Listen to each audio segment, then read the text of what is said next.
ladies and gentlemen, welcome to the Real Business of Wine session on innovation in wine with Greg Lambrecht of Coravin, who I've known Greg since, I guess, probably when it all started, 2013. Is that exactly, right? 2013. That was when we first launched in the US, and I first made a trip out to the UK. And we're not just going to spend the next hour talking about Coravin, although I know we could. But we're certainly going to be talking about it. But what I really wanted to do was to talk about innovation in the biggest sense, and then drill down into innovation in wine, because two things strike me. One is that wine innovation, well, there isn't that much of it, point one. If you look at the history of the last 100 years, yes, we've got stainless steel tanks, we've bits and pieces. There aren't that many innovative things that have affected the consumer as directly as the Coravin has most recently. The scruple, and that was a great invention by a man who didn't come from the wine industry. He came from the oil drilling equipment industry. The synthetic cork came from people who were looking at the synthetic bungs in wineries, but again, it didn't come from within the industry. And the thing that strikes me, I remember this, one of the people who flew the solar-powered plane around the world was asked how much help he'd had from the aeronautical industry. And he said, actually, the people who've made the first electric lights didn't get any help from the candle makers. So, Greg, you came into this industry. All of this was a way for me to introduce you as a medical inventor, a nuclear engineer. I don't actually know what a nuclear engineer does. So we'll start with that. You were at MIT, aged about 5 years old, from what I've understood, studying nuclear engineering. Is that right? Yeah, I've always been on a mission from my childhood, and when I was young, there was the Iranian Oil Crisis, and oil prices went through the roof, and the economy slammed to a close, and I remember thinking to myself, it seems silly that we're providing ourselves energy by burning this black stuff out of the ground. What if we could make energy inexpensively, cheaply, with readily available materials? And so I looked through in high school all the different possible sources: solar, wind, and at the time, nuclear, and in particular, nuclear fusion, which is the type of nuclear that doesn't work. It's what the sun does, and does it a lot. It takes hydrogen, slams it together, makes helium, and releases a pile of energy. And there was this belief since the 1950s that if we could control the temperature and compression of hydrogen, simulating the gravity of and heat of the sun, that we could create fusion on the surface. And then we were just burning hydrogen, and we would have energy for everybody. The United States consumes a quarter of the energy of the planet, or at least it used to, and has a much smaller fraction of the population. And that led to our wealth, I think. So my thought was, let's make this even. So I went to MIT to figure out how to do fusion power. And then you stopped doing that. Yeah, realized, so the sun is really good at it, but it's really hard. And you know, it was 20 years away when I entered college. It's now 30 years away, maybe 40.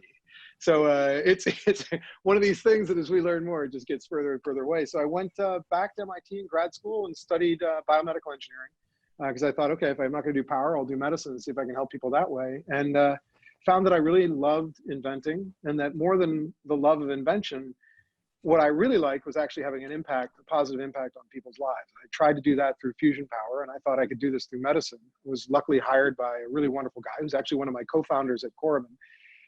And we were at Pfizer, and they told us, we want you to figure out a method of inventing.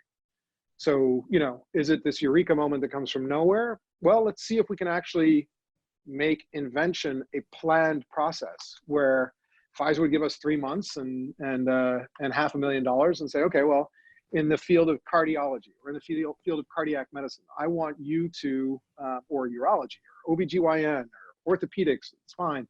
I want you to invent 6 or 7 fundamentally different, important new therapies that will change the way that this procedure is delivered. And so I spent the next 5 or 6 years at Pfizer figuring out how to invent, and in the process of doing so, inventing in multiple different fields of medicine, really all over the body. So Pfizer taught me business, and Pfizer taught me medicine, and I taught them how to invent, along with my co-founder Josh Macauer, and it was incredible, right? And we developed all these different medical devices, and many of them went nowhere because reality of making something work is hard.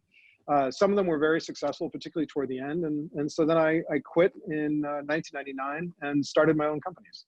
And I've been inventing new products and that are fundamentally different from the way things are done now in medicine since then. So let's look back over the last 12 weeks. The question I have to ask is that all of the stuff we've been hearing about, oh, there's not enough PPE, there's been so much need for invention. And certainly in Britain, we've been saying that Mr. Dyson, the maker of the vacuum cleaner and the hand dryer, was going to come up with all sorts of equipment overnight, and somebody else. Have you been watching this with interest, or have you been involved with it in the last few weeks? I have not been involved. Frankly, actually, COVID-19, I'm sitting in my spinal implant company now. When COVID-19 hit, it shut down my spinal implant company. It's an elective surgery.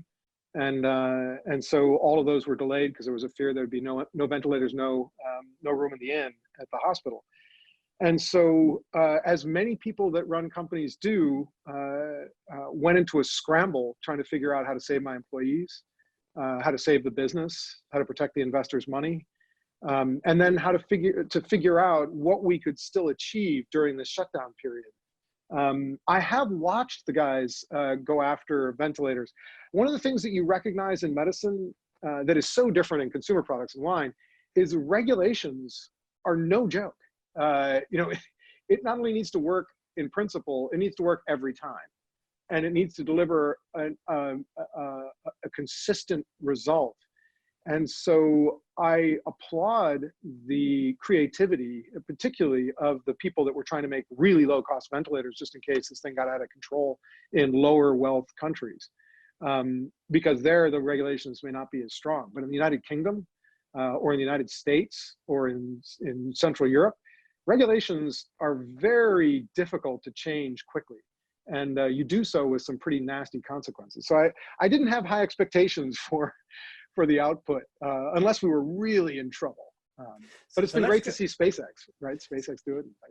So go back to basically the turn of the century. You've stopped doing what you were doing with Pfizer. You've started to become a full-time in medical device inventor. Is that a way of looking at it? I call it an entrepreneur. I think an inventor comes up with an idea. An entrepreneur actually gets the idea out into the world so that it's affecting people. It's a slight distinction, but it matters. There's a lot of people that are inventors, but they never do anything with the stuff. An entrepreneur, do you employ inventors at the moment who are people who rely on your entrepreneurship to make the thing actually work? It would be the next phase in my career to do so. Right now, I actually want to make Intrinsic Therapeutics, my spine company, successful. Coravin, I want it to continue to be successful. So I'm dedicating all of my energies to those two companies. I have friends that are like my co-founder, who does employ inventive people now, and he sort of sits atop a mothership company that hires CEOs and dozens of businesses. I can't do that yet. I'm too much. I get too attached and too involved in each of the companies. But I use the same technique that I developed at Pfizer, which I call need-based invention. It's my belief that many innovations have nothing to do with a new technology. They have to do with a better or unique understanding of the unmet need that you're addressing. I always say that a product is either a good or bad reflection of the need that it's trying to address. The better the product, the better it is a reflection of the problem it's trying to solve. And I actually look around my room and think about the objects that are there, and I'm like, what need was this trying to solve? And in invention, that's where Coravin came from. I remember sitting there with like 20 or 30 different bottles of wine. Lee was pregnant with our second son and stopped drinking. I saw all these bottles and I remember saying, the things that are available to me now would allow me to pull the cork on one, pour myself a glass or two, maybe vacuum out the air or spray in gas, put the cork in, put it in my fridge and save it for a couple of days maybe.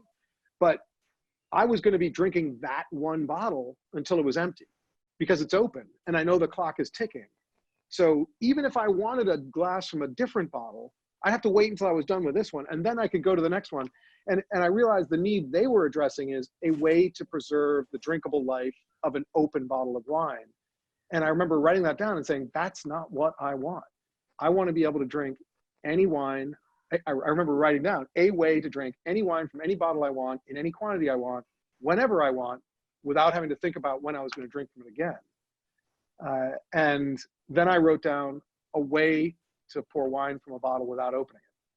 I know Polly's got a question. Before I throw the ball ahead, is writing the thing down part of the important part of the process for you to define what you're doing? It's the single most important step. It's the step most people skip. It is, and I always say paper's free, almost. So I still write with a pen and paper when I'm doing this, and I'll write down one need and say, no, that's not quite right. I'll write it down again and again and again and again until I get to something that is not only a unique perspective on the problem, but speaks to me of a solution. I mean, anybody who solves that problem, a way to pour wine from a bottle without opening, with a better technology than Coravin, will win, right? If it's a better reflection of that need, the freedom to be able to drink from multiple bottles or any bottle without having to think about it, zero hesitation. No wine too good for tonight. I can have a glass of whatever. Anyone that's able to bring a better technology will displace us, but they need to address the need in a better way. So writing that need down is critical. I posted on the wall at the company. That's what we are doing. That's what we do for, and I also wrote down a sentence that said, I want Coravin to be faster, easier, more fun than opening a bottle, independent of closure, still or sparkling. And what's interesting about both the need statement and what I just said is I didn't say needle. I didn't say argon. I didn't say trigger. I didn't say clamp. All of the technology involved in the innovation needs to be out of that language so that your mind can stay free as to what solution you can bring to bear. Polly. Thank you, Robert, because I have so many questions for you, Greg.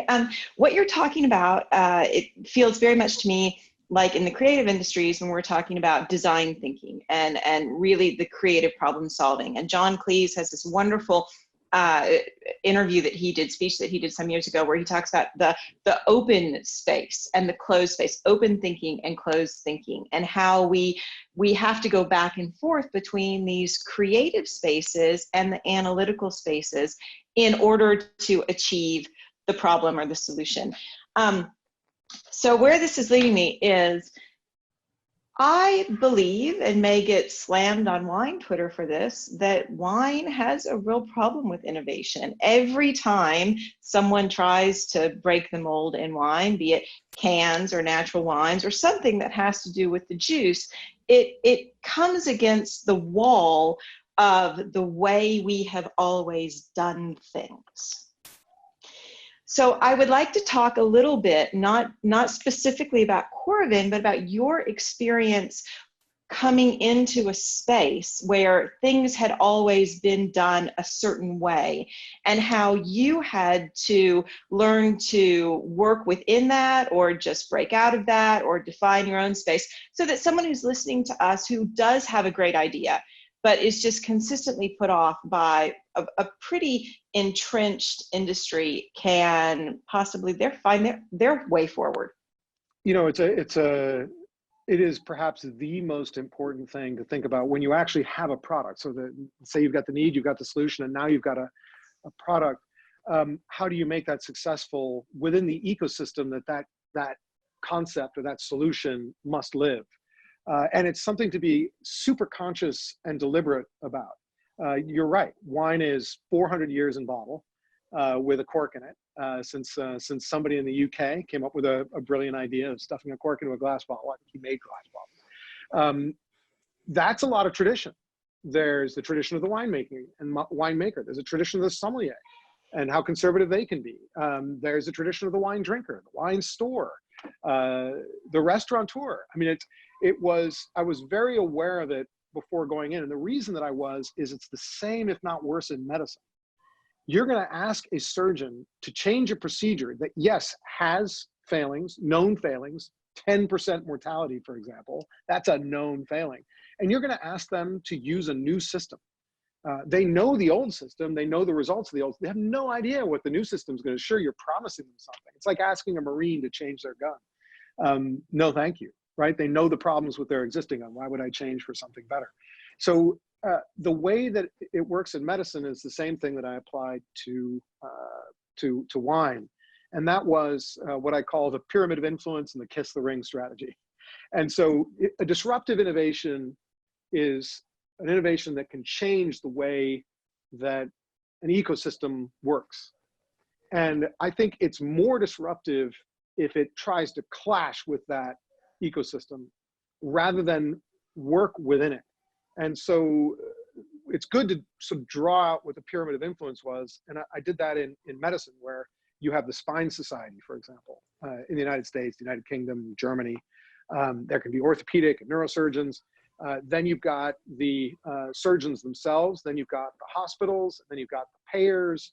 And then you've got the government who approves. Kiss the ring is my strong advice. Involve those people not only in the approval of your product, but in the design and development of your product. If you're going to choose a design surgeon to work with you, make sure that they're an ex-president of the Spine Society that has friends in that area. Sorry, guys, if you're listening, this is how I chose you. So, you know, work with, involve and ensure in the design of your clinical trial. Involve the regulators in the design of your clinical trial. Don't just bring it to them and force it on them. So this is the way that this should be done. Involve the popes or the leaders of this ecosystem into the process of development. Makes it so much easier, and then launch. So with Coravin, we use our product on the winemaker's product. So I knew I had to pay attention to them and make them aware of Coravin before it was launched. I didn't want them finding out about it by accident and then going, what the heck is this? So I met with all the winemakers in Napa, most of the winemakers and heads of Bordeaux, Burgundy. I went to Germany, went to Piemonte, in Italy, went to South Australia and Western Australia when I launched Screwcap, or before I launched Screwcap, and involved them in the development of it, made them aware of what it was, let them test it themselves, involved them in the testing. And then you bring it, we drop prototypes off at the top restaurants, top Michelin-starred restaurants who are also influencers, brought in the press and the critics so that they were aware of it before we launched, so that they all knew what Coravin was, and that our intention was to expand the way that wine was served and sold. That we were not going to displace anybody, that we weren't there to damage anything, that we weren't going to decrease their wine sales, and that we might actually increase it in the on-trade. And that it worked, right? We did this blind tasting series around the world. I knew that it worked. We've done chemical analysis that it worked. But it was important to involve the winemakers and do blind tastings with their own wine. They had Coravin, they had access. We came back 6 months later, 1 year later, 5 years later now. Same with the top sommelier in all the major cities.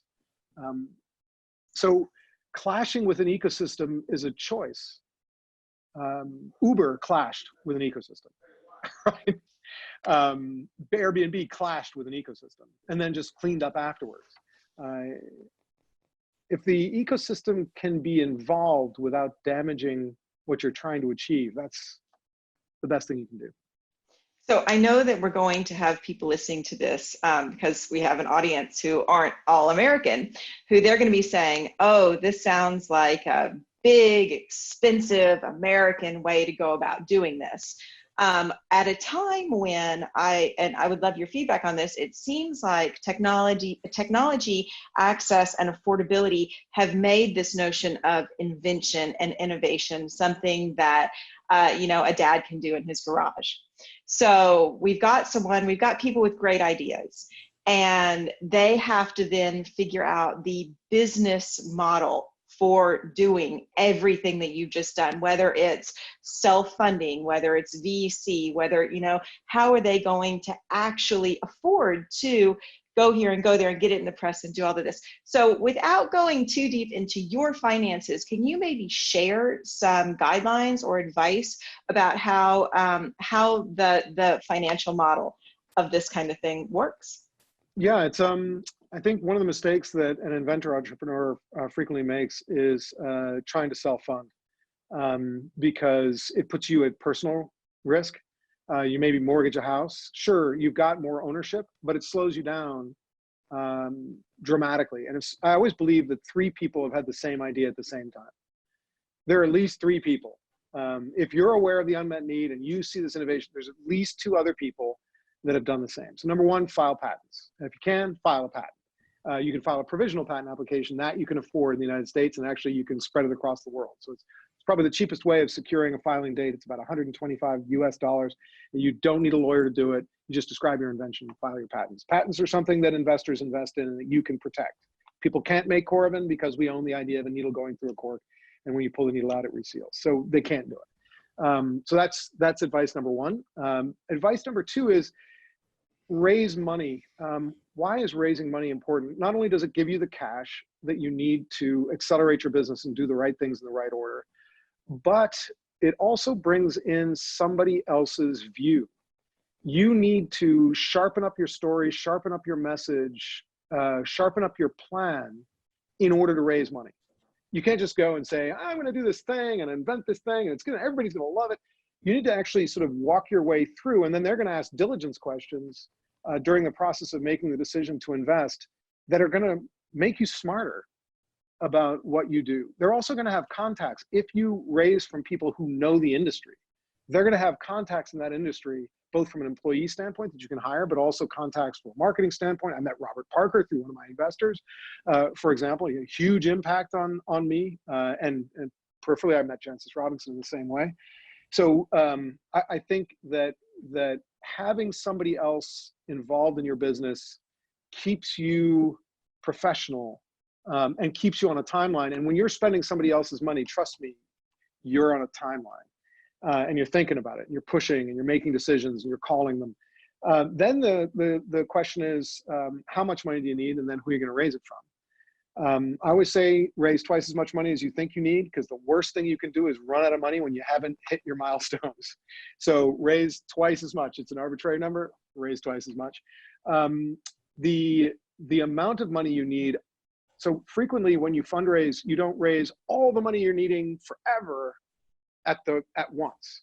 What you want to do is break up your fundraising needs into definable periods going off into the future, normally 1 to 2 years. You want to raise enough money for 1 to 2 years of time. And you want to be able to achieve meaningful, what we call value driving milestones during those 2 years that'll make your company worth more by the time you need to raise money again, so that you sell less of it for more money when you're raising money a second time. So in normal businesses, that's called a Series A, Series B, Series C, Series D. And really what I like to do is, really when starting the company, saying, okay, well, Series A, I'm going to use that money to achieve X, Y, and Z. X, Y, and Z are going to increase my value. And then I'm going to raise this much money to achieve the next major milestones. And normally I go 2 or 3 rounds out, trying to figure out what the value of my company is going to be. If I am raising under $5 million, there are very few venture capitalists left that want to invest that much money in the United States. They got really big, and their most precious thing is time. So they tend to invest when the scale of capital need is greater, 10, 15, 20, $25 million. And I also go to venture capitalists only if there's an industry that is well structured for VCs. So medical devices, there are venture capitalists dedicated to medical devices. There are some venture capitalists dedicated to consumer products. There are very few dedicated to wine, almost none. So it actually makes it nearly impossible to raise money from venture capitalists. So with Coravin, I raise money from individuals. I used to say that if you need 5 million or less, raise it from wealthy individuals or family offices. Meet these people through friends, through contacts, if you can. I met them through the venture capitalists who had invested in my medtech companies. Some of the venture capitalists as individuals invested, and then some wine folks invested in it. So I used to say 5 million or less. I have some family offices that have put in $25 million into Coravin. So there's a lot of cash sloshing around out there. Can I come back? Sorry, Polly. Okay, one more. Can you just talk a little bit about attachment and love and, you know, that notion of killing your darlings? Because I think this is something in wine that is so difficult, because we are in love with what we make, and to change or to evolve is very difficult for people who have that kind of emotional attachment. And yes, I intentionally changed that idiom, just to acknowledge that. Yeah, no, I think, so it's a super important thing, and it happens very early on. So the way that I like to structure invention is I spend 1 to 1.5 months looking for unmet needs and writing down different need statements. So I go into the environment where the problems are happening, and with wine, of course, it was happening in my house, and it was happening in restaurants. So I drank at home, and I went to restaurants, and I could sort of understand the dynamics of what was going wrong, at least in my view. In medicine, I'll spend months in spine surgery, watching surgeons do surgery and watch patients recovering, and I'm writing down all of these needs. The next phase is, once you've sharpened up your need statements and done some research to understand the size of the market, how much wine is sold in the United States, what percentage is very expensive versus very cheap. I mean, it's this inverse pyramid where all the money's at the top, but all the volume of consumption is at the bottom, like it's below $10 is the average wine. So we knew we were going to be up at this hierarchy. So you write down all this stuff that is the background data that supports the market size, that makes it worth you solving this problem. And then, and I screen needs for the ones that were worth the most money. I mean, this is just capitalism. We're the largest market that we could make the most cash. Just by solving that need, we don't yet have a solution. But the need value was high enough where it was worth doing. So then you brainstorm. And this is when you fall in love. That's when you fall in love. You come up with an idea and you think, this is the best solution ever for this unmet need. Oh my God, it's fantastic. What I do is I make an objective rating system where you basically say, you know, whatever the solution to this problem is, it needs to be easy to use. It needs to be pour a glass within under 15 seconds. The wine needs to be able to last at least 3 months. You know, it needs to work with all types of closures. It needs to do that. And then, so you write down all the components, and then you put the various solutions that you or others have invented up there with some catchy name. And as a group, you discuss, try to get at least one other person or 2 other people in there to evaluate your problem, your solution, because it really keeps you honest and listen. But you can still become recalcitrant. And I score each of these things, and you see these numbers at the bottom, and you're like, huh, the one that I love the most didn't score the highest. And then you can take a second, and instead of saying, I've got to kill my baby, I've got to give up, I gave team members and myself another few days to say, well, this one's winning because it does this. And if I could move that piece into mine and make it better because I'm better in these other categories, maybe I could come up with an even better solution. And I do that. What I mentioned, that you want the solution to be a good reflection of the unmet need. All along the way of development, it is the adult thing to do to bring back that need statement and the need sheet. I create a single sheet of paper and look at your product and look at that need and go, is this really a good reflection? And you really find out when you start to just bring it out to the customer you intend to sell it to. How much would you pay for this? What is this worth to you? What do you think this does? And I also have somebody else, I can help construct those questions, but I have somebody else do those types of interviews because it keeps me separate. And, you know, sometimes you get slapped in the face. You know, holy crud, you know, I thought that was easy to use. These people are really struggling. You've actually moved me into a point to talk about the iPhone 12. So I think the people at Cupertino have a vague idea of what the iPhone 12 is going to be, and they probably know what the iPhone 15 is going to be. We don't. We're all guessing, and somebody's out there trying to spot somebody playing with a prototype or whatever. At what point, when you are making the first, so you've got your 12, 13 years of building yourself up to this initial thing, the artifact with the needle that goes through the cork. Yep. so that's the iPhone. That's the original iPhone that does this wonderful thing. It does movies and music and stuff. At what point are you thinking of the iPhone 2, 3, 4, 5, 10? Because we can talk in a minute, and I'd love to talk in a minute about how the Coravin has evolved, because I'm not sure everybody knows how far it's evolved in recent times. And I'm just interested to know what the stages are and where you're now thinking. Are you now thinking, well, we made this leap from there to here now. We need to make the next leap in X period of time, or whatever. Over to you. Yeah, it's funny. The feeling of all developers and R&D departments and marketing departments and me is always, you're launching old technology. Because during the process of committing to the version, I mean, design freeze is the hardest thing. Okay, we're going to stop it here. This is it. This is what we're going to stop with. This is what we're going to move forward and launch, because we just need to hit this date. And all this other stuff that we talked about, yeah, we're gonna launch that in the next one. So number one, you shape yourself for the mission. Faster, easier, more fun than opening a bottle. Independent closure, still or sparkling. So that says a lot. And you constantly are trying to achieve that in a perfect way. But you then learn, using bottles from the 1800s, pouring faster, without damaging the cork, screw cap, sparkling, oh, we got to get that done. Measured pour, oh, that sounds like a great idea. So what you do is you keep track of these customer needs that you run into.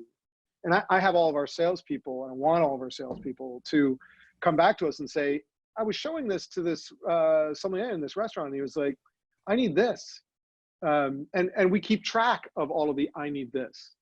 And we see if we can incorporate it into the next iteration.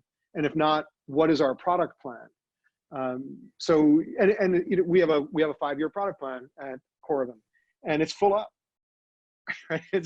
It is full up. There's so much innovation coming down the line now. I mean, I don't think we've ever been more productive. COVID-19 has been great to sort of sharpen the mind and trap all of these R&D people in places where they don't have to talk necessarily. They can sort of go, okay, well, here are these problems. We're gonna like start coming up with solutions that we never had time to address. So at what point did you or whoever it was, and I'm interested to know how broad the thinking now, how many other people are throwing in ideas and how much of it's you, at what point did the thing that gets wine out of a bottle quickly get to talk to your phone? Model 11. I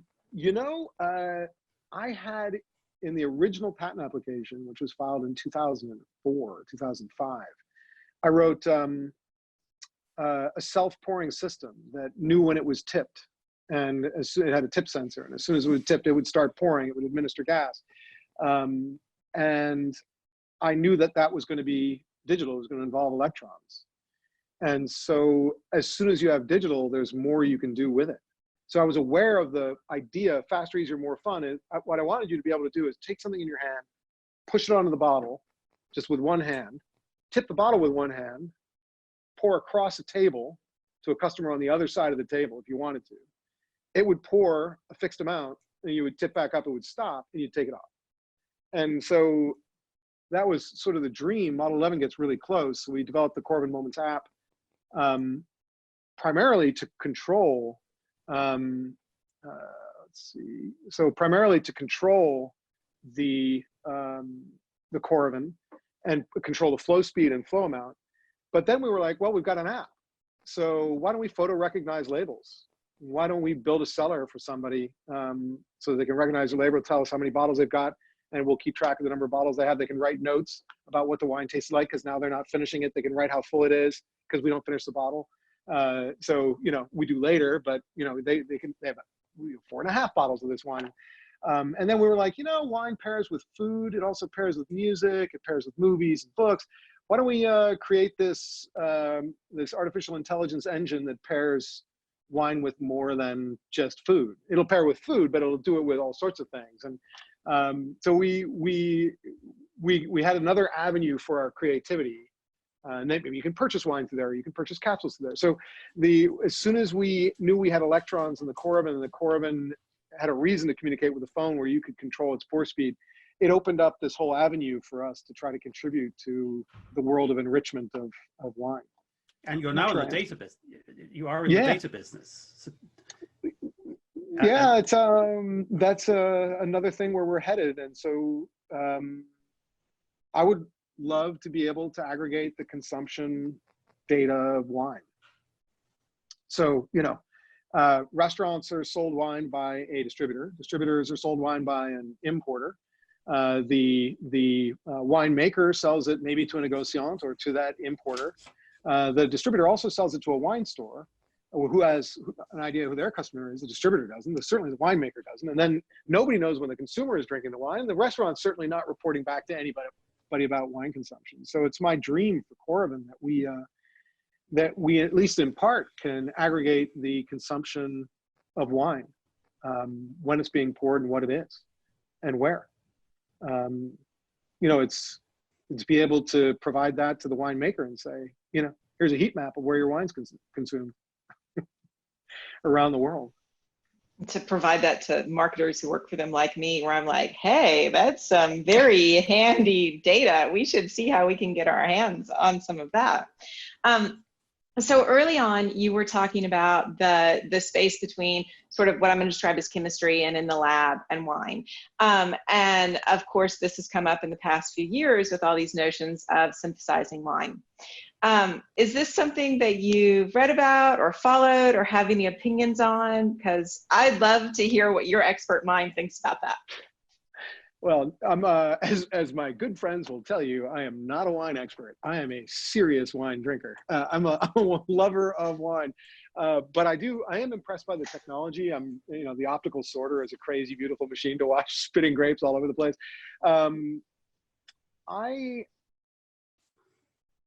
I think it's going to be possible. Greg, would you drink it? Would I drink it? I would drink it if it was biosafe. I mean, there's Impossible Foods, right? Impossible Foods has constructed a burger out of plant proteins. And so it uses no animals. So it also doesn't create the same methane. I'm much bigger on the Incredible Foods or Impossible Foods thing. Like, I don't see a purpose, a very important purpose for the chemical construction of wine, because I don't know how much greener that's going to be than the wine industry.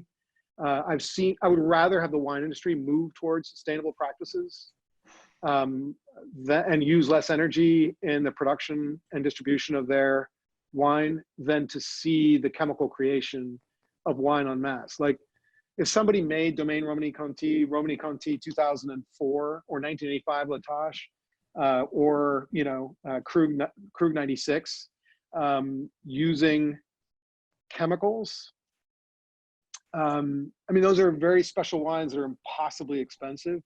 And if you could make it so that it was consumable by anybody with $30, maybe that's enough of an advantage to give it a reason to be.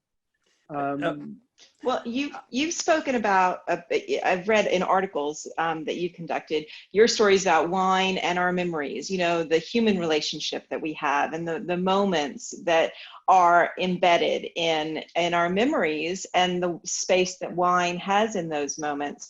So I think that is a really interesting tie-in to this idea of, you know, the kind of innovations that wine as a product are looking at are often ones that are more about making it, you know, cheaper to drink, more accessible to drink. You can take it with you camping. It's, you know, where is the space between the business side of it, the artistry, and this lifestyle or emotional connection?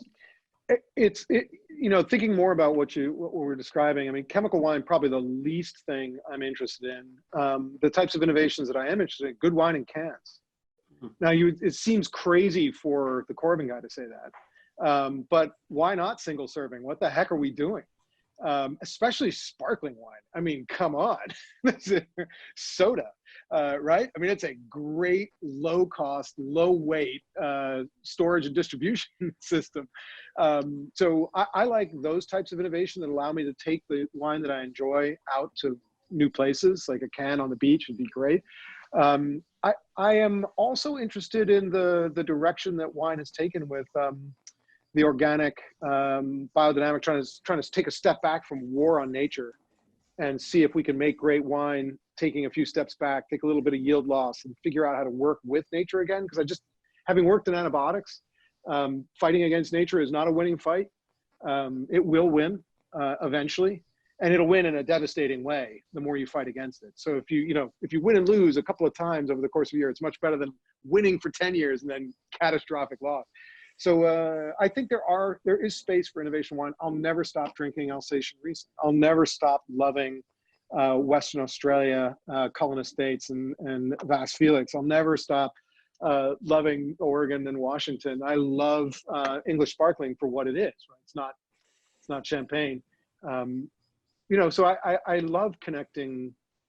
That is a very important part to me. The terroir and the effect of the people, the land, the wind, the climate, the vintage. That's something that's special to me and I value in wine.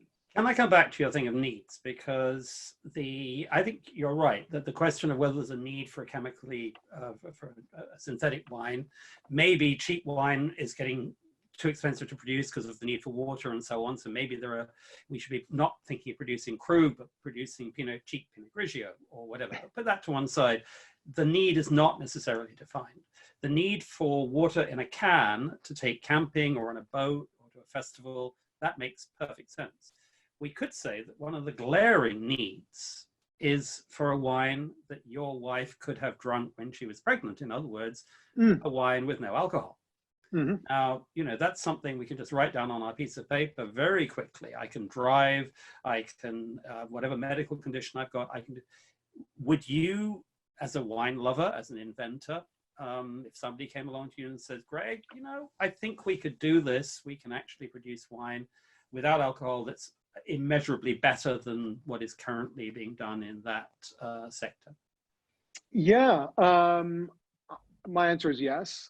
Certainly I love the way that alcohol makes me feel, right? It's a way that I relax at the end of the day. And I think there's a perfect time for that.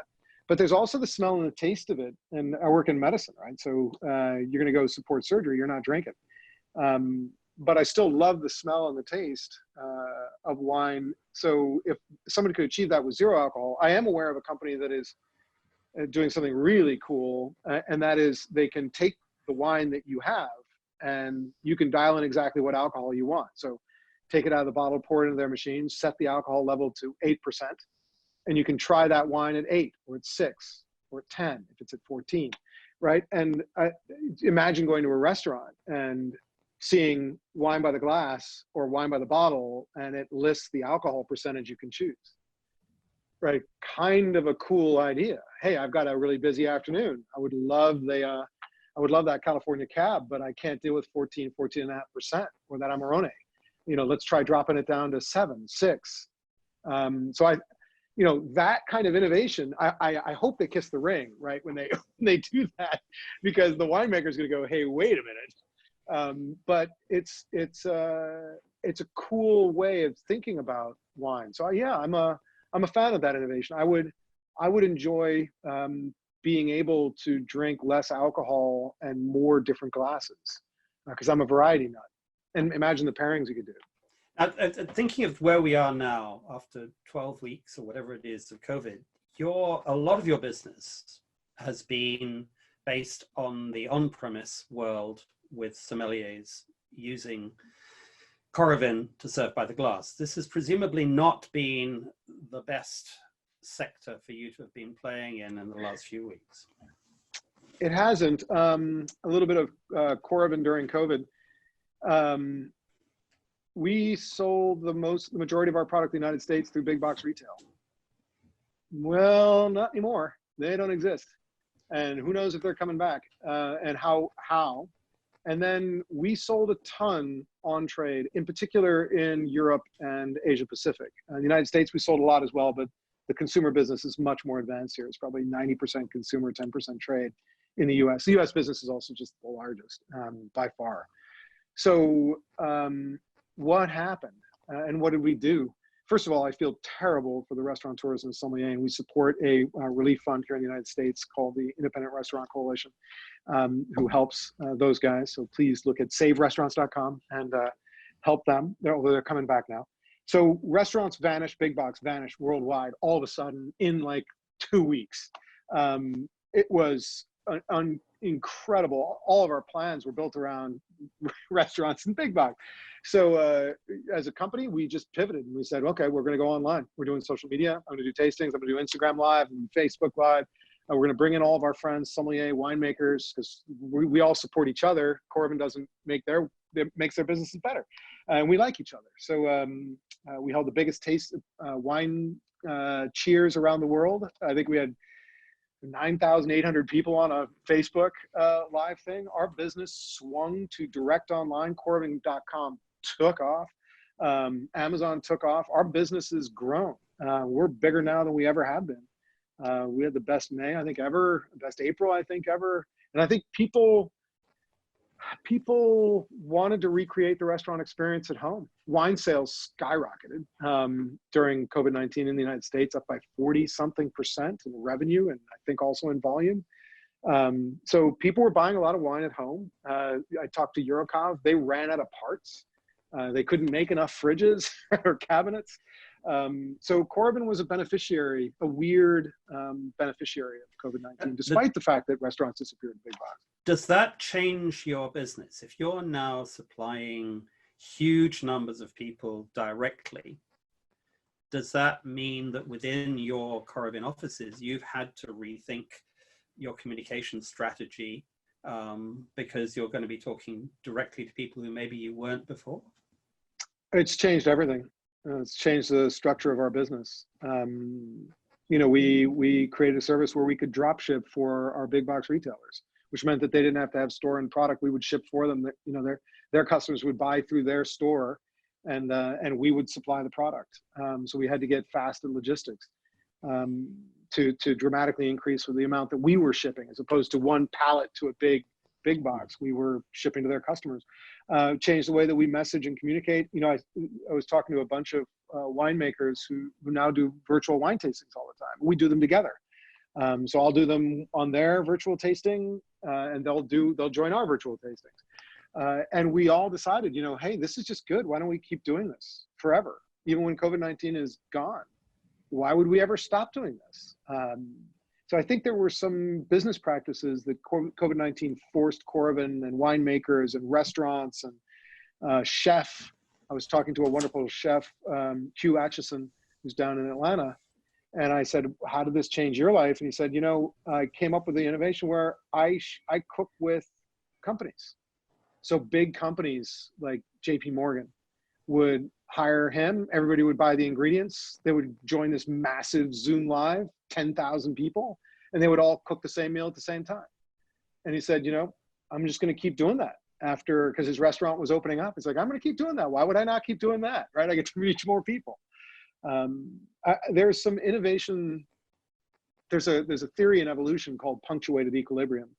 And, you know, there are these people that were said, well, Darwin, it's just like constant, slow improvement.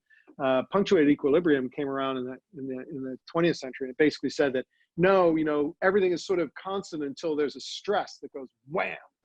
And then everybody dies out, and the ones that survive, right, are the ones that keep going. You know, asteroid hits, the little guys win, the big guys lose. So punctuated equilibrium, I think that we just went through an innovation, business innovation, punctuated equilibrium with the COVID-19 shutdown. All the chess pieces were thrown up in the air, and nobody really knew where they were going to land. And so we try everything to innovate. And I think in a weird way, in a very strange way, at least for our business, it was very positive. You know, for restaurants and sommelier in particular, and the staff, how they're going to come back. When is fine dining going to come back? Are people going to be okay with masks? How are they going to serve wine? plates and foods, they don't serve outside, right? And they're so expensive to operate. So they're going to be the last to come back. I'd like to see them come back. I don't know how.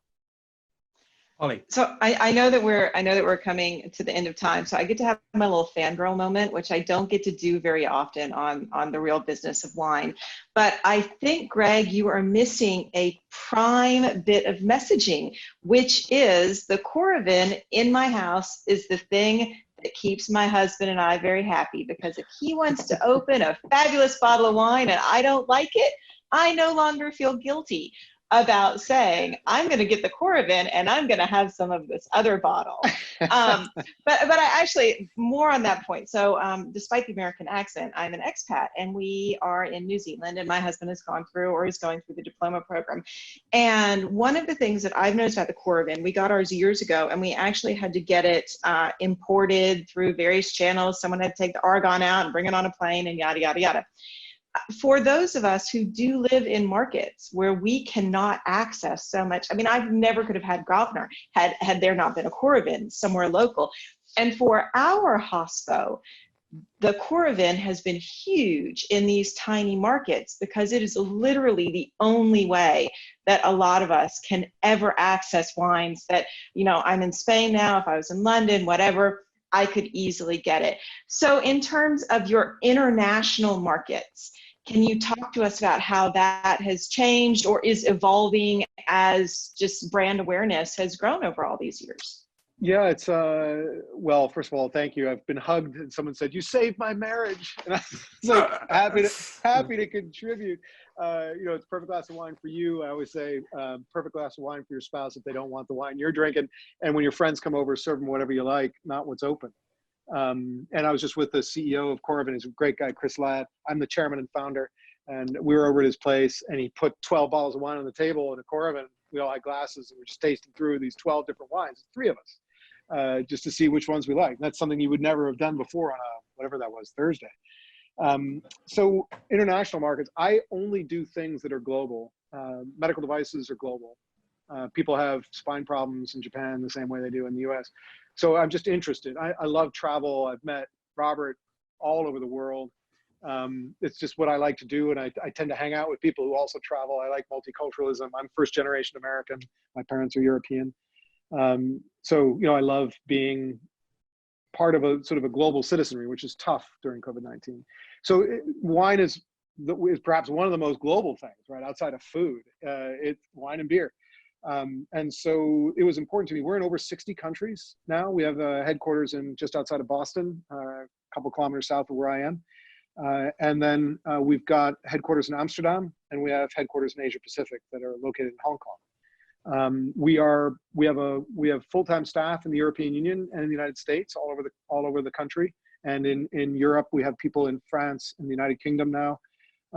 And we've got people in the Netherlands and Italy and Spain, which are our top markets outside the United States.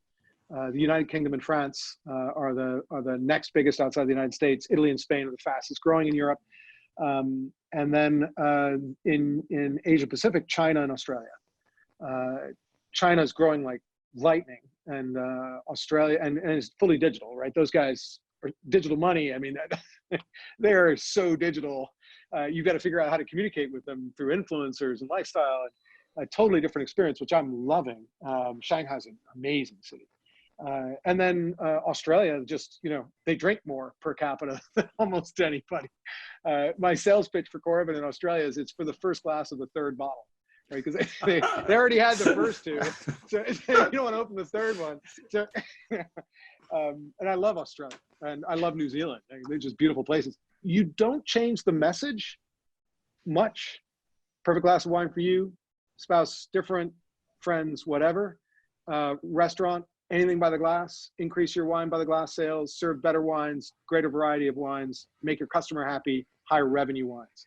And then the winery is just serve your customer whatever they want, you know, serve them one that's vintage so that they can see how your wine ages, you know, taste them through, don't waste anything.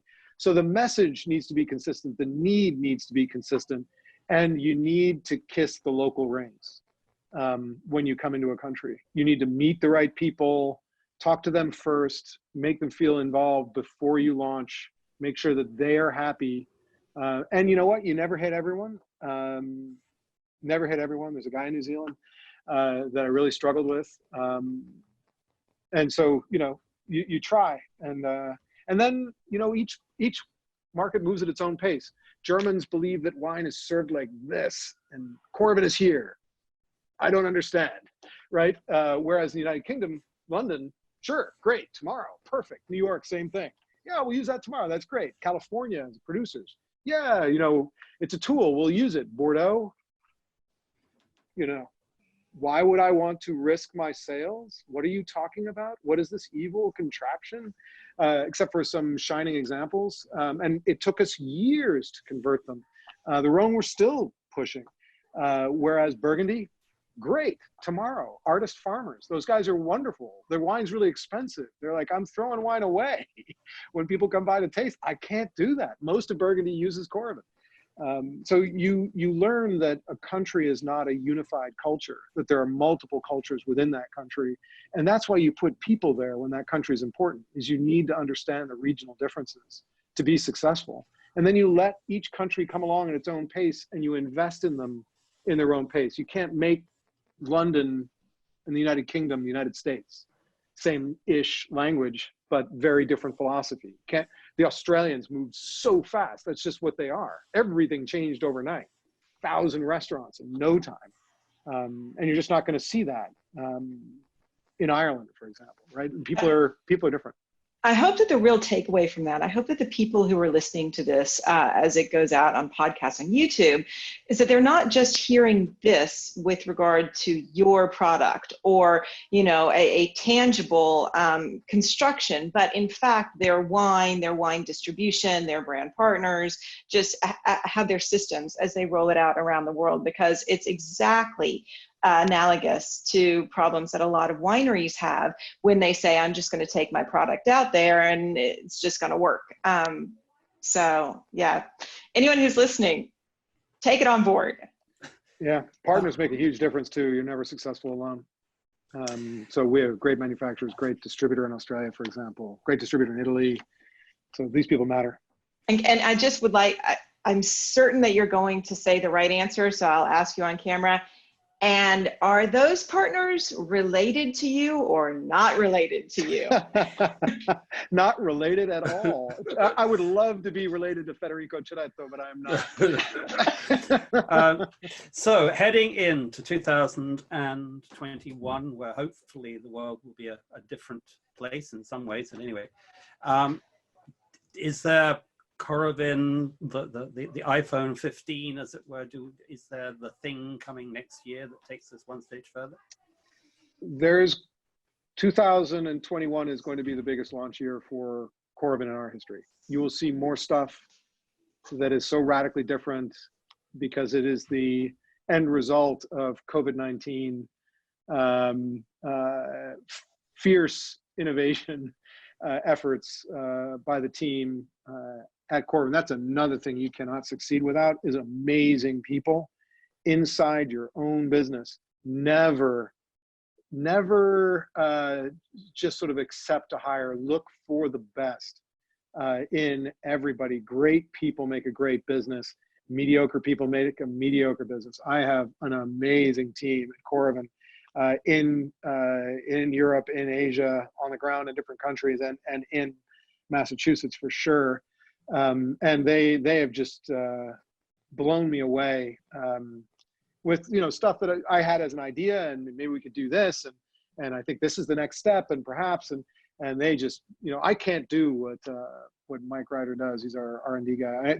I can't do what he does, and I can't do what the marketing team does, and logistics, and so hire people that are better than you. I can't do what Chris Ladd does, our CEO. Hey, guy's unbelievable web guy. And social media, and understands how it connects, and has worked all over the world in sales, you know, for Lululemon and New Balance and Crocs, and, you know, so he's just super insightful. So you get this amazing team around you, and then you push really hard, you work really hard, you create new innovation. Next year, I'm so excited. I'm sure everybody says that, but yeah, we're going to change. We're going to make that faster, easier, more fun than opening a bottle, independent closure, still sparkling, true. And then we're gonna for the first time create something that goes even outside of that. If you think about Coravin, we're an anoxic pouring system. Thank you very much. I think that is the definition of leave them wanting more. And a Harvard Business School hour-long boot camp for everybody who watches this. So thank you, Greg, very much for your time. I look forward to catching up with you somewhere with a glass of Coravin wine, not too or three long from now. But anyway, thank you very much. Go safe, everyone, and see you next week. Thank you.